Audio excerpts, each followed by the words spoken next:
I got so much motherfucking design on right now. Break it down, bring it back, make it clap. I got 3 old thoughts, new block, wear that thing. Bitches on my line, and you know.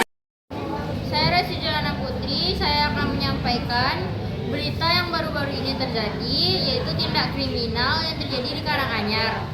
Di suatu sekolah SMA swasta di Kabupaten Karanganyar, Jawa Tengah, terdapat 8 orang siswa yang dilaporkan oleh orang tua murid lantaran mereka melakukan dugaan bully terhadap anaknya sejak 2022. Bullying yang ditujukan siswa kelas 2 SMA yang berinisial SSR 16 tahun itu dalam bentuk verbal dan non-verbal yang berisi cacian, hinahan, dan sejumlah tindakan lainnya yang membuat SSR tiap pulang sekolah menangis dan mengunci pintu kamarnya. Dan pelaku tersebut sudah melakukan bully ini selama setahun, dan suatu ketika orang tua dari SSR melihat anaknya yang pulang sekolah menangis dan langsung mengunci kamarnya. Anak saya pulang sekolah ke rumah menangis dan langsung mengunci kamarnya. Saat saya tanya, dia tidak mau mengaku sampai akhirnya dibantu oleh temannya untuk ngomong ternyata anak saya di sekolah dibully. Dan AR selaku orang tua dari SSR langsung melaporkan kasus ke polisi, dan akan tetapi saat upaya pengembalian mental dan adanya upaya hukum yang dilayangkan oleh orang tuanya, korban mendapat dugaan intimidasi dari guru pihak sekolah agar tidak membawa permasalahan dugaan bullying ini ke ranah hukum. Yang lebih parahnya lagi, anak saya dipanggil sama oknum guru bilang harus mencabut laporan kepolisian agar sekolah tidak terlibat. Anak saya diintimidasi dan saya tolak. Setelah saya melaporkan ini, malah guru-guru memberi dukungan kepada para pembuli. Dan yang korbannya sejak selama ini anak saya, ke-8 orang ini malah anak saya diintimidasi dan saya tolak. Setelah saya melaporkan ini, malah guru-guru memberi dukungan kepada 8 anak yang telah membuli anak saya. Yang korbannya sejak lama tidak mendapatkan apa-apa, itu membuat saya marah. Solusi dari kasus bully ini adalah yang pertama, kita harus bisa bersosialisasi terhadap lingkungan di sekolah. Yang kedua, yaitu waspada.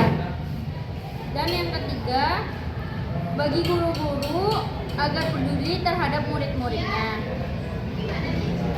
Terus yang keempat, menciptakan ruang kelas yang aman, tentram, dan damai. Stop bullying. Keberanian adalah api dan bullying adalah asap. Jadi hindarilah bullying. Saya Ragil Effendi akan menyampaikan berita tentang korban bunuh diri di Jepara dikenal introvert. Kesedihan mendalam dirasakan keluarga saat tahu warga Jepara mengembuskan nafas terakhirnya dengan cara tak terduga. Warga sekitar juga sama kagetnya oleh korban. Apalagi selama setahun lebih terakhir, ternyata korban memang terbilang jarang berinteraksi dengan tetangga. Keterangan itu disampaikan Camat Jepara, Iman Firmansyah, SDP, kala dikonfirmasi soal kejadian yang menimpa salah satu warganya. Menurut informasi warga, kalau penyebabnya kurang tahu karena kondisinya tidak banyak berbau dengan tetangga, ujarnya. Dikatakan MAF dulunya usaha berdagang. Terakhir korban yang berusia 26 tahun itu tinggal bersama neneknya. Orangnya introvert, menutup diri, tetangga kurang tahu kalau ada masalah atau alasan apa hingga korban nekat begitu.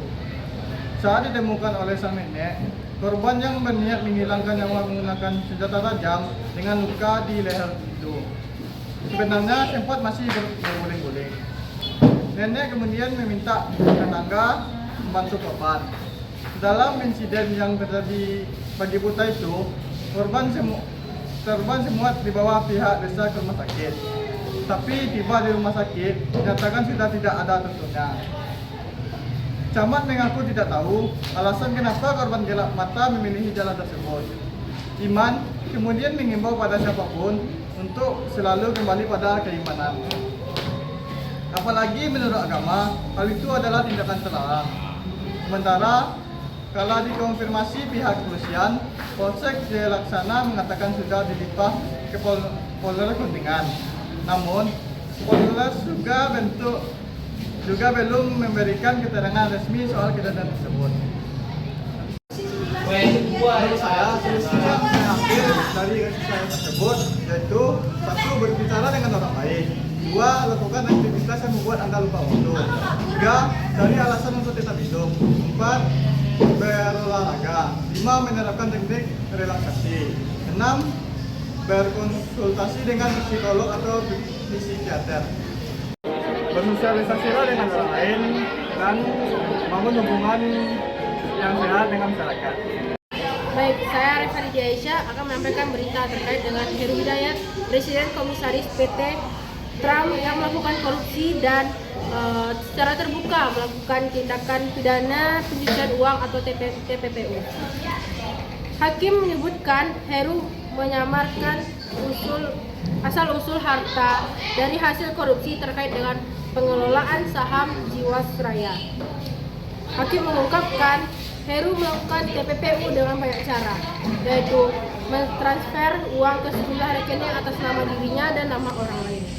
Heru juga melakukan pembelian tanah atas nama dirinya dan atas nama orang lain. Adapun uang tersebut digunakan untuk membeli kendaraan. Yang pertama seperti 1 buah mobil merek Mitsubishi tipe Pajero. Yang kedua 1 buah mobil merek Toyota tipe Hilux.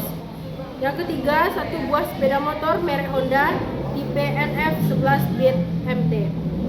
Kemudian Heru juga membeli tanah untuk tambak ikan dan lainnya. Ditambah pada tahun 2011 sampai 2018, Heru membelanjakan uang korupsi untuk membeli apartemen, mobil, dan kapal rincian.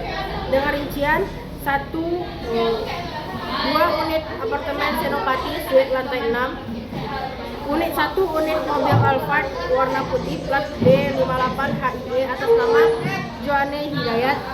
Yang ketiga 1 unit mobil Ferrari warna silver atas nama Joanne Hidayat tahun perolehan 2012. Dari kasus dapat kita lihat bahwa Heru Hidayat dan keluarganya dapat sangat menyukai barang-barang branded yang kebanyakan berasal dari luar negeri dan kurang mencintai produk lokal. Nah, itu berkaitan dengan jiwa nasionalisme kita yang lemahnya jiwa nasionalisme kita. Solusi yang kita dapat ambil dari kasus tersebut adalah yang pertama, hiduplah sesuai kemampuan kita. Jangan memaksakan diri terlihat kaya di depan orang lain. Yang kedua, cintailah produk dalam negeri dibanding produk luar negeri. Jadi solusi yang dapat kita ambil dari kasus tersebut adalah yang pertama, hiduplah sesuai kemampuan kita. Yang kedua, cintailah produk dalam negeri dibandingkan produk luar negeri. Yang ketiga, atur pengeluaran kita. Yang keempat, dapat mengatur manajemen waktu.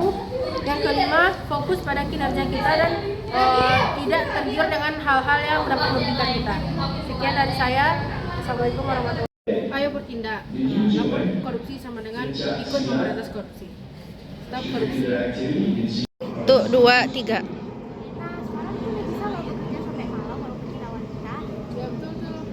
Ayo kita wujudkan kesetaraan gender di Indonesia. Pergeseran makna nasionalisme di kalangan anak muda. Salah satu permasalahan yang tengah dihadapi negara ini adalah memudahnya semangat nasionalisme di kalangan anak muda.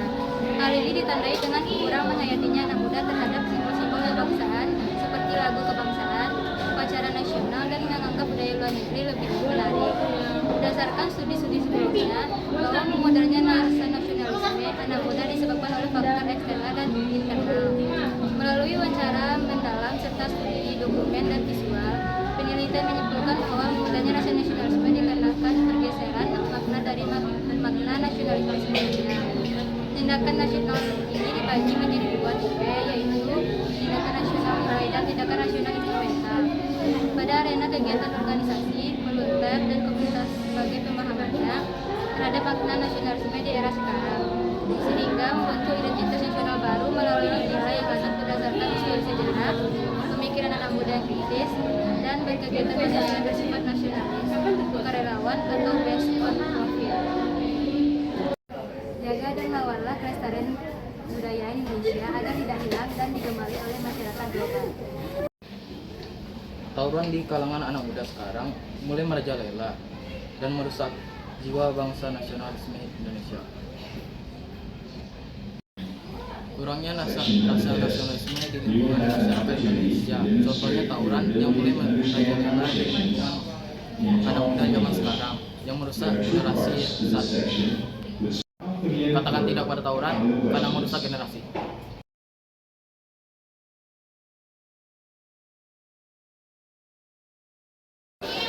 Stop tawuran, mati kita tidur, cara kita dulu.